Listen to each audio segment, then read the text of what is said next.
এবং যত বাংলার বিরুদ্ধে তৃণমূলের বিরুদ্ধে কুৎসা হয়েছে, অপপ্রচার হয়েছে, চক্রান্ত হয়েছে, ষড়যন্ত্র হয়েছে, তৃণমূল কংগ্রেস তত শক্তিশালী হয়েছে।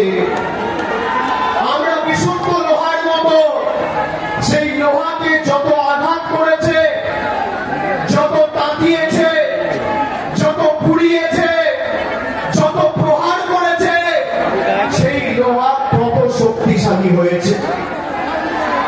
একটা দুর্ভাগ্যজনক ঘটনাকে কেন্দ্র করে যেখানে সারা ভারতবর্ষের মানুষ আজকে বিচার চাইছে,